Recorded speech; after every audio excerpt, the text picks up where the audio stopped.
जय माता दी दोस्तों, कैसे हैं आप सब। दोस्तों, पितृपक्ष शुरू हो गया है। सभी लोग अपनी श्रद्धा से पितरों का श्राद्ध करते हैं। पितृपक्ष में पितरों का श्राद्ध करके हम अपनी कुंडली के दोषों को भी दूर कर सकते हैं। पितृपक्ष का समय अपनी कुंडली के दोषों को दूर करने का सबसे उत्तम समय होता है। हम सभी मनुष्यों के जीवन में 3 प्रकार के ऋण होते हैं: देव ऋण, ऋषि ऋण व पितृ ऋण। इन तीनों प्रकार के ऋणों से मुक्ति प्राप्त करना आवश्यक होता है। जब श्राद्ध पक्ष आते हैं उस समय पितृ पूजन का विशेष महत्व होता है।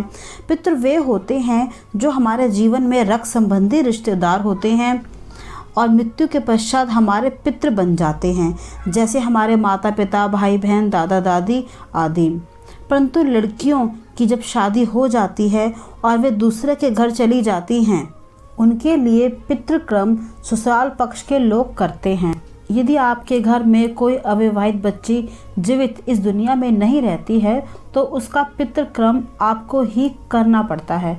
इस प्रकार से घर के जो लोग स्वर्गवासी हो जाते हैं उनकी आत्मा को तृप्त करने के लिए हमें इन 16 दिनों में जल अर्पण करते हैं व श्राद्ध करते हैं। ऐसा कहा जाता है इन 16 दिनों के लिए सभी आत्माओं को यमराज मुक्त कर देते हैं और वे पृथ्वी पर आकर वास करती हैं। जब हम उनका तर्पण करते हैं तब वे आत्माएं तृप्त होकर हमें आशीर्वाद देती हैं। तर्पण के लिए किसी लोटे या बर्तन में स्वच्छ जल लें। इसमें काले तिल, जौ, चावल, थोड़ा सा गुड़, सफ़ेद फूल आदि डालकर अपने पितरों के नाम से जल देते हैं। हाथ में कुशा की अंगूठी पहने। इसके बाद पितरों को याद करते हुए जल देवें व प्रार्थना करें कि जल से आपके सभी पितृ तृप्त हो जाएं। दोस्तों, यदि नाम लेकर अपने पितरों को पानी देते हैं तो सबसे पहले अपने पिता को पानी दीजिए, उसके बाद अपने दादाजी को पानी दीजिए, उसके बाद और आपके जो पितृ हैं उनका नाम लेकर पानी दे सकते हैं। या आप ओम नमो नारायण के नाम से, आप श्री हरि विष्णु के नाम से भी सभी पितरों को जल दे सकते हैं और कहें सभी पितृ जल ग्रहण करें और संतुष्ट हो जाएं। अपने पितरों के श्राद्ध की तिथियां यदि आपको पता नहीं है, श्राद्ध की तिथि वही होती है जिस दिन पर वे स्वर्ग सिधारे हों अथवा जिस दिन उनकी मृत्यु हुई हो, वही श्राद्ध की तिथि होती है। यदि आपको श्राद्ध की तिथि नहीं पता है और आप श्राद्ध करना चाहते हैं तो यह बहुत ही अच्छा है। यदि हम अपने पूर्वजों का श्राद्ध करते हैं तो हमें निम्न बातों का ध्यान रखना चाहिए।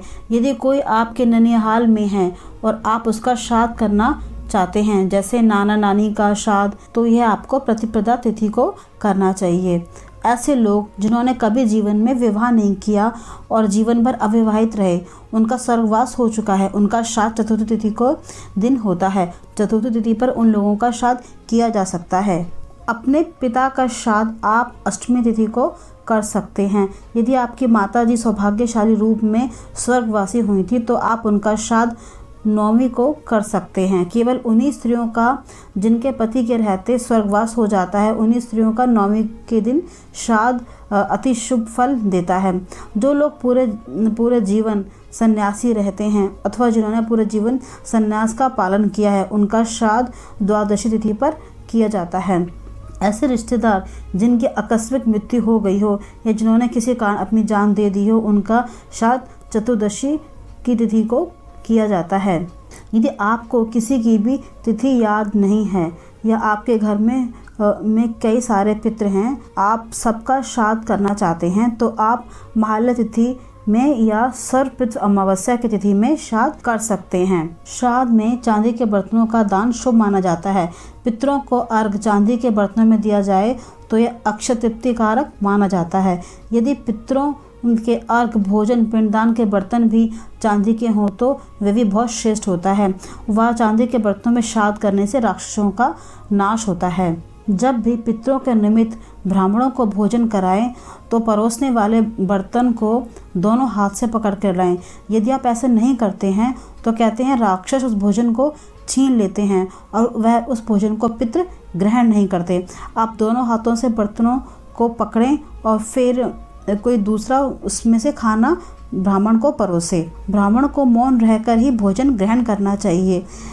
उनसे यह ना पूछें कि भोजन कैसा बना है, नमक कम तो नहीं है। नमक एक दोने में उनके पास रख दें। उनसे बात ना करें, ना ही खाने के बारे में पूछें। यदि आपने ब्राह्मणों से खाने के बारे में बात की, खाना कैसा कैसा नहीं है, तो पितृ फिर भोजन ग्रहण नहीं करते हैं। जो पितृ शस्त्र आदि से मारे गए हैं, उनका श्राद्ध मुख्य तिथि के अतिरिक्त चतुर्दशी को भी आप कर सकते हैं। इससे वे प्रसन्न होते हैं और श्राद्ध को गुप्त रूप से करना चाहिए। श्राद्ध में ब्राह्मण को भोजन कराना आवश्यक होता है। जिस घर में ब्राह्मण भोजन नहीं करते हैं, वहाँ पितृ भोजन नहीं करते हैं, शाप देकर वहीं से बाहर से लौट जाते हैं। ब्राह्मण हीन श्राद्ध से मनुष्य महापापी होता है। श्राद्ध में जौ, कांगनी, मटर, सरसों का उपयोग श्रेष्ठ रहता है। काले तिल की मात्रा अधिक होने से श्राद्ध अक्षय हो जाता है। असलियत में तिल पिशाचों से श्राद्ध की रक्षा करता है। दूसरों की भूमि पर श्राद्ध नहीं करना चाहिए। वन, पर्वत, मंदिर और तीर्थों को दूसरों की भूमि नहीं माना जाता है, क्योंकि इन स्थानों पर किसी का भी स्वामित्व नहीं माना जाता। अतः यहाँ श्राद्ध किया जा सकता है। देव कार्यों के पूजन करते समय पितरों के निमित्त कार्यों व श्राद्ध कार्यों में योग्य ब्राह्मण का ही चयन किया जाना चाहिए, क्योंकि पितरों की तृप्ति ब्राह्मण के द्वारा ही होती है। जो व्यक्ति किसी कारणवश ही एक नगर में रहने वाली अपनी बहन, जमाई और भांजी को श्राद्ध में भोजन नहीं कराता है, या उसके यहाँ पितृ के साथ ही देवता भी अन्न ग्रहण नहीं करते हैं, यदि आपके अपने ही शहर में आपकी बुआ, बहन, भांजा, भांजी, बेटी रहते हैं, तो श्राद्ध करते समय उन्हें भोजन पर अवश्य बुलाना चाहिए। ब्राह्मणों को भोजन कराने के बाद उन्हें विदा करने के बाद परिजनों व रिश्तेदारों के साथ प्रसाद ग्रहण करना चाहिए। यदि श्राद्ध करते समय कोई व्यक्ति या भिखारी आ जाए तो उसे आदरपूर्वक भोजन करा कर ही उसे भेजना चाहिए। यदि उस व्यक्ति को आप बिना भोजन कराए भेज देंगे तो आपका श्राद्ध कार्य पूरा नहीं होगा और श्राद्ध का फल भी आपको प्राप्त नहीं होगा। शाम के समय कभी श्राद्ध नहीं करना चाहिए। श्राद्ध दोपहर 2 से 3 बजे तक ही कर लेना चाहिए। अपने जन्मदिन पर कभी श्राद्ध नहीं करना चाहिए। श्राद्ध में प्रसन्न पितृगण पुत्र, धन, लंबी आयु, मोक्ष, स्वस्थ शरीर, सुख समृद्धि का आशीर्वाद प्रदान करते हैं। रात को राक्षसी समय माना जाता है, अतः रात को श्राद्ध क्रम नहीं करना चाहिए। सूर्योदय व सूर्य अस्त के समय भी श्राद्ध नहीं करना चाहिए। दिन के समय कुतुब काल ही श्राद्ध का श्रेष्ठ काल होता है। कुतुब काल में दिया गया दान ही अक्षय होता है। कुतुब काल का समय 11:36 से 12:24 तक का होता है। कुतुब वेला काल में पिंडदान होना प्रमुख माना जाता है। यदि दिन के 8 मुहूर्त में दिया गया दान सर्वश्रेष्ठ होता है, वह अक्षय दान होता है। श्राद्ध में इन चीज़ों का होना महत्वपूर्ण होता है। गंगाजल, दूध, पुत्री की संतान, शहद, कुशा व काले तिल। जब भी हम श्राद्ध करते हैं, श्राद्धों में इनका होना ज़रूरी होता है। केले के पत्ते पर श्राद्ध का भोजन निषेध माना गया है। केलों के पत्तों पर श्राद्ध का भोजन कभी नहीं परोसा जाता।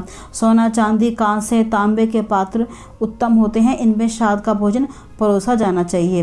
इनके अभाव में पत्तल का प्रयोग आप कर सकते हैं, जैसे पलास के पत्तों से थाली बनाई जाती है, इसका प्रयोग आप कर सकते हैं। उसी से पितृगण प्रसन्न भी होते हैं। तुलसी से पितृगण प्रसन्न होते हैं। ऐसी मान्यता आती है कि पितृगण गरुड़ पर सवार होकर श्री विष्णु लोक को चले जाते हैं। तुलसी से पिंड की पूजा करने से पितृ प्रलय काल तक प्रसन्न व संतुष्ट रहते हैं। रेशमी वस्त्र, ऊन, कुशा, मोटी लकड़ी के आसन बहुत श्रेष्ठ होते हैं। पितृ पक्ष में रेशमी कंबलों का भी दान किया जाता है।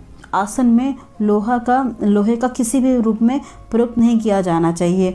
जब भी आप ब्राह्मणों को भोजन कराएं, उन्हें मोटे कंबल पर बिठाएं या कुशा की जो चौकी सी होती है उस पर बिठाएं, या मोटी लकड़ी की चौकी पर बिठाएं जिसमें लोहे की कील का प्रयोग ना हो रखा हो। श्राद्ध के खाने में चना, मसूर, उड़द, सत्तू, जीरा, कचनार, खीरा, मूली, काला जीरा, काली उड़द, काला नमक, लौकी, बड़ी सरसों, काली सरसों या काली सरसों की पत्तियां या बासी फल श्राद्ध में निषेध बताए गए हैं। भविष्य पुराण के अनुसार श्राद्ध 12 प्रकार के होते हैं, जो इस प्रकार हैं: नित्य, नैमित्य, काम्य, वृद्धि, सपिंडन, पाखंड, अघोष्ठी, सिद्धार्थ, कमार्ग, दैविक, यथार्थ, पुष्टियर्थ। श्राद्ध के प्रमुख अंग क्या हैं, अब मैं आपको ये बताती हूँ।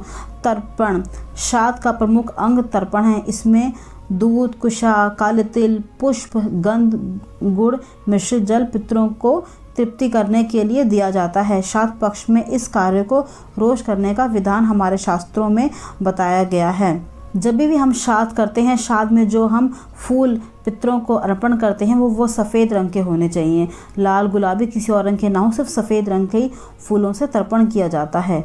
भोजन व पिंडदान, पितरों के निमित्त ब्राह्मणों को भोजन दिया जाता है। श्राद्ध कराते समय चावल व जौ के पिंडदान भी किए जाते हैं। वस्त्रदान, वस्त्रदान देने से श्राद्ध का मुख्य लक्ष्य भी प्राप्त होता है।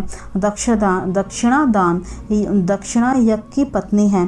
दक्षिणा, जब तक ब्राह्मणों को भोजन कराकर उसे वस्त्र व दक्षिणा नहीं दी जाती तब तक श्राद्ध का फल पूरा नहीं होता है।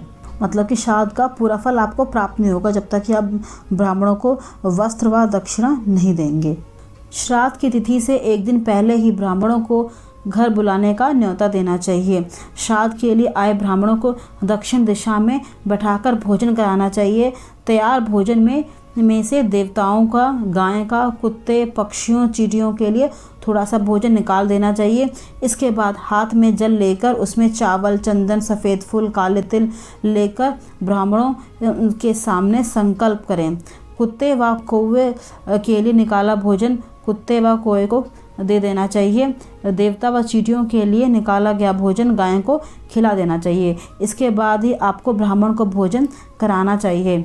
तृप्ति से ब्राह्मणों को भोजन कराने के बाद उन्हें वस्त्र, दक्षिणा व अन्न देकर उनसे आशीर्वाद लेना चाहिए व सम्मान के साथ उन्हें विदा करना चाहिए।